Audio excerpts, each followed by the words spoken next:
যা যা পরিবর্তন করা প্রয়োজন ছিল সেটা এই অধ্যাদেশের মাধ্যমে অর্জিত হয় না।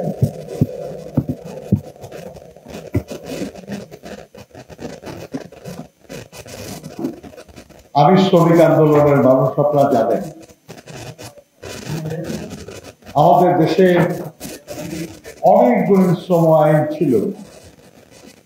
2006 সালে সব আইন একত্র করে লেবার কোড বা শ্রম কোড বলে একসাথে মিলিয়ে একটা আইন করা হয়েছে। আগে যে আইন ছিল সব মিলিয়ে যেটা করা হলো, আপনি যদি পাঠ করেন মনে হবে মোটামুটি ভালোই আছে, কিন্তু যদি তার বাস্তবায়ন দেখেন তাহলে খুব কষ্ট পাবে। শ্রম আইনে বলা আছে যে সব শ্রমিককে নিয়োগপত্র দিতে হবে। আপনারা সবাই জানেন যে বাংলাদেশে যত শ্রমজীবী মানুষ আছে তার শতকরা 20-25 ভাগ মানুষের নিয়োগপত্র পায়। তাদের সুনির্দিষ্ট চাকরির শর্তাবলী নেই, তাদের ওল্ড এজ বেনিফিট নেই, তাদের ছুটি, তাদের অন্যান্য সুবিধা নেই যা শ্রম আইনে লেখা আছে। আমাদের দেশে কৃষি শ্রমিকদের জন্য একটা ন্যূনতম মজুরি আছে, কিন্তু কে কোথায় দেখতে যায় যে কোথায় কোন কৃষি শ্রমিককে আসলেই কত টাকা মজুরি দেওয়া হচ্ছে। কম দেওয়া হলে তার জন্য যে কম দেয় তার বিরুদ্ধে অভিযোগ জানানো বা শাস্তি দেওয়ার কোনো মেকানিজম না। এখানেও যে নতুন বিধান সেখানে কাগজে চমৎকার ভাবে লেখা আছে যে একই বিধানে অতীতে যারা শাস্তি পেয়েছিলেন তারা মুক্তি পাবেন, তাদের শাস্তি বাতিল হবে, তারা বন্দী থাকলে মুক্ত হয়ে যাবেন। কিন্তু ঘুরে ফিরে ওই একই বিধান আর এক জায়গায় আইনে সন্নিবেশিত করা হয়েছে, যাতে করে এখন আবার ওই একই অভিযোগে গ্রেফতার করা যায়, শাস্তি দেওয়া যায়। এর চেয়ে বড় অযৌক্তিক বিষয় আর কি হতে পারে?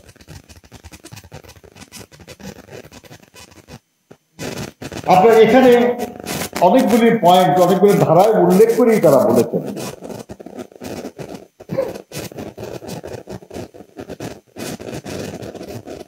এখানে কতগুলি আইনের বিষয়ে বলা হয়েছে যে আইনগুলি অস্পষ্ট, বিধানে অস্পষ্টতা আছে, আর এই অস্পষ্টতার সুযোগে যারা এই আইন প্রয়োগ করে তারা মানুষের উপর, জনগণের উপর নিপীড়ন করে।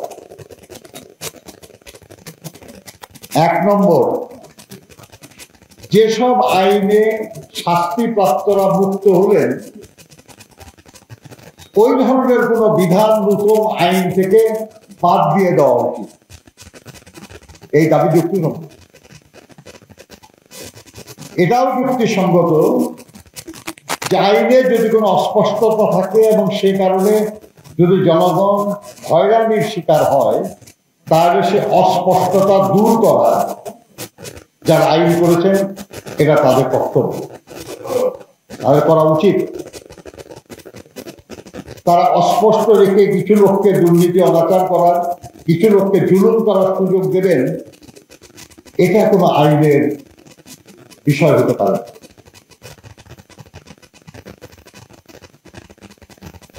সঙ্গতভাবেই আমাদের সহকর্মীরা এখানে বলেছেন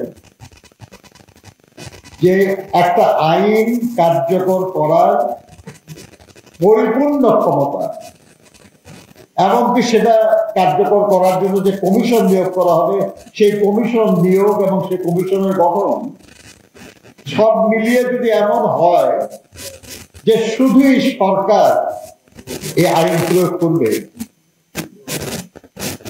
এখানে স্বাধীন মতামত দেওয়া এবং এই ব্যাপারে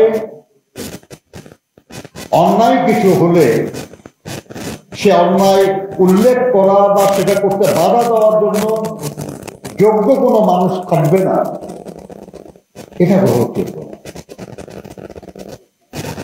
একটা স্বাধীন দেশে আসলে তো স্বাধীন দেশ মানে যে দেশের জনগণ স্বাধীন, খুবই তো স্বাধীন না। জনগণই দেশ, রাষ্ট্র। সেই জনগণ যাতে সুবিচার পায়, যাতে তাদের উপর কেউ নিপীড়ন না করে, সেজন্য নিরপেক্ষ মানুষ কিংবা তাদের প্রতিনিধিত্ব করতে পারে এমন মানুষ এইসব কমিশনে থাকা দরকার। এইসব আইন প্রয়োগে কোন অন্যায় যাতে না হয় সেটা তদারকির দায়িত্ব পাওয়া দরকার। কাজে এই ব্যাপারেও যে সুপারিশ করা হয়েছে আমি মনে করি সেটা যুক্তিসঙ্গত।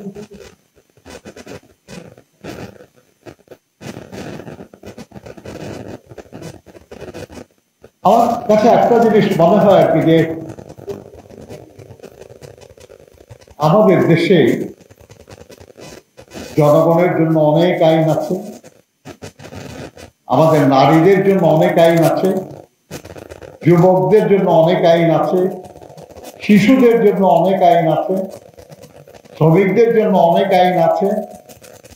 কিন্তু যাদের জন্য আইন, তারা আইন কতটা জানে,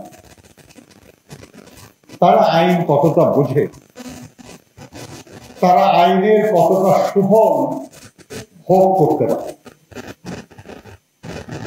আইনের ভাষা সংশোধন বা সুন্দর করা যথেষ্ট নয়।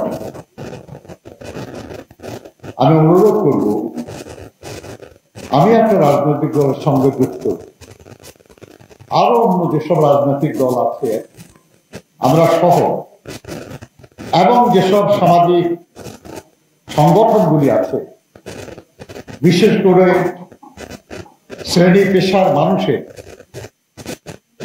তাদের প্রধান দায়িত্ব হওয়া দরকার যে তারা যাদেরকে প্রতিনিধিত্ব করেন তাদেরকে আইন সম্পর্কে সচেতন করা, আইনগুলির বুঝতে দেওয়া, আইনের ত্রুটি কোথায় সেটা তাদেরকে বোঝানো, এবং সেই ত্রুটি দূর করার জন্য যে লড়াই, সেই লড়াই তাদেরকে সম্পৃক্ত করা।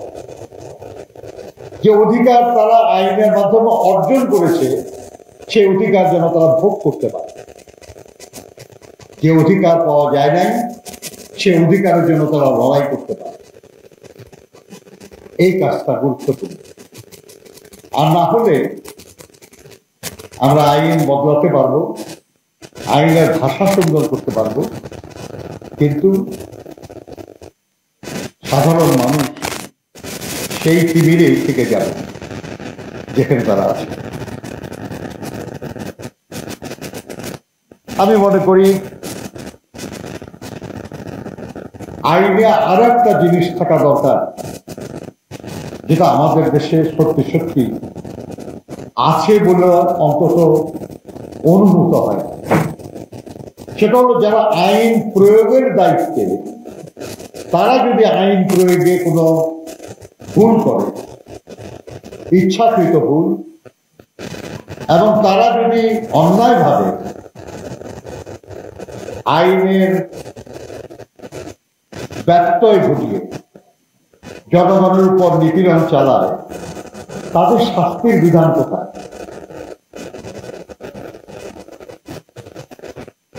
শুধু ভালো কথা বলে সবাইকে ভালো করা যায় না।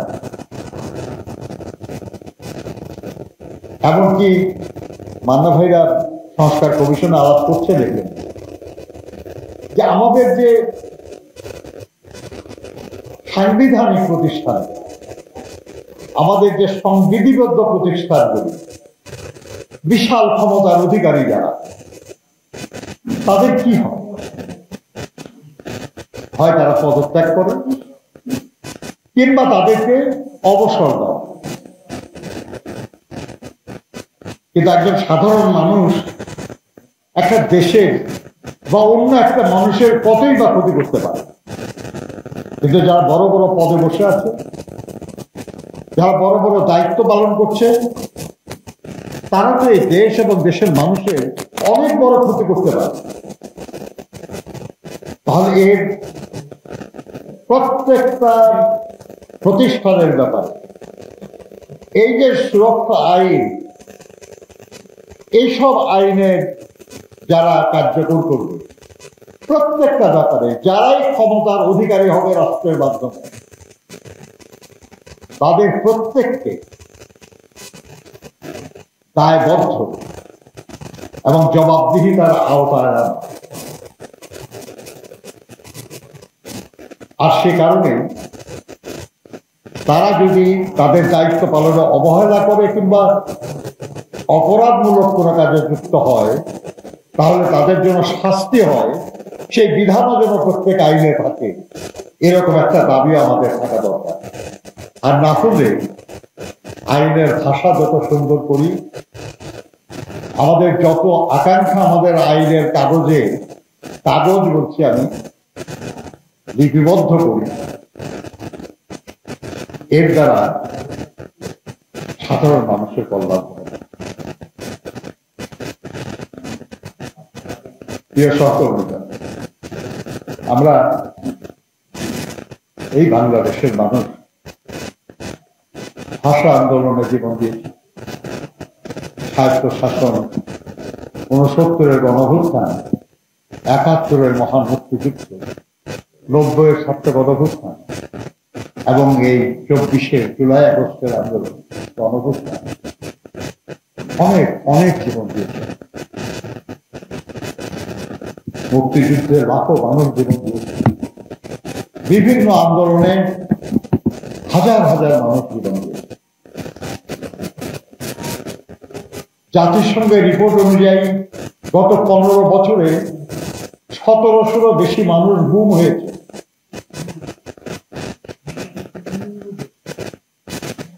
বিচার বহির্ভূত হত্যার শিকার হয়েছে অনেক, খুন হয়েছে অনেক। যারা দায়িত্বে আছেন তারা অসঙ্গতি করবেন কেন? যা ন্যায্য তা করবেন না কেন? বন্ধুরা, আর কত জীবন দেবে এই দেশের মানুষ, আর কত লড়াই করবে এই দেশের মানুষ? মানুষ প্রাইমারি স্কুল থেকে হাই স্কুলে উঠে আর লুডুর মতো অনেক দূর আগে যায়, আবার সাপে কেটে নিচে তুলে আবার আগানোর চেষ্টা করি। এটা গ্রহণযোগ্য। আমাদের এখানে অনেক সংগ্রামী ব্যক্তিবৃন্দ আছেন, আমি আশা করব যে শুধু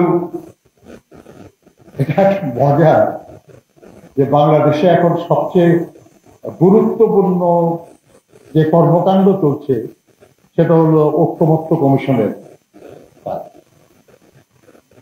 অনেক বিষয় নিয়ে আলোচনা হচ্ছে, কিন্তু যে বিষয় নিয়ে আজকে আলোচনা, এই নিয়ে তো কোনো আলোচনা নাই কেন? তার মানে ওখানে যা হচ্ছে তার মাধ্যমে রাষ্ট্রের জনগণের বিরাট পরিবর্তন হবে। কিন্তু এখানে যে বক্তারা বললেন যে যাদের পরিবর্তন হওয়ার কথা তারাই তো নিরাপদে থাকতে পারবে না যদি আইন এরকমই থেকে। তো এই নিয়ে তো কোনো আলোচনা নেই। সরি, এইভাবেই চলছিল, চলবে বা চলতেছে, আগামীতে যাতে না চলে সেই জন্য আমাদের সচেতন ভাবে কাজ করতে হবে, এগিয়ে দিতে হবে। আপনাদের সবাইকে ধন্যবাদ।